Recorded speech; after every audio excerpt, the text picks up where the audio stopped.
এটা হচ্ছে মিরপুর, ঢাকার মধ্যে লুকিয়ে থাকা আরেকটা শহর।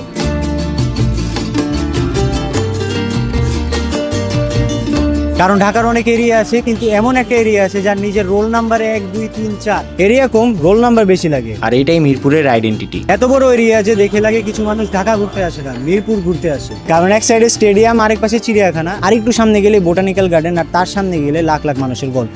তাই মিরপুরকে একটা এরিয়া বলা একটু আনফেয়ার। কারণ এই জায়গা লিটারালি একের ভিতরে সব। এক একটা জায়গা আবার এক এক রকম। যেমন 10 নম্বরে মিরপুর আলাদা, ডিওএইচএস এর মিরপুর আলাদা, পল্লবীর মিরপুর আলাদা, আবার কাজীপাড়ার মিরপুর আলাদা। কিন্তু একটা জিনিস সব জায়গায় কমন, সেটা হচ্ছে মিরপুরবাসীর গর্ব। আর ক্রিকেটের কথা না বললেই না, বাংলাদেশ টিমের অনেক বড় বড় জয়ের সাক্ষী এই মিরপুর। দেশ যখন জিতে আনন্দ পুরো বাংলাদেশ করে, কিন্তু আওয়াজ আছে সবচেয়ে বেশি মিরপুর থেকে। মজার ব্যাপার হচ্ছে কিছু মানুষ মনে করে মিরপুর অনেক দূরে, কিন্তু মিরপুরবাসীর কাছে ঢাকা অনেক দূরে, মিরপুর অনেক কাছে। তো মিরপুর নিয়ে যতই মজা করা হোক না কেন, একটা জিনিস মানতেই হবে, Mirpur is not only the place, it's literally a small city of Dhaka. আর ঢাকা সেটা শহরের পাশের ডিস্ট্রিক্ট। কারণ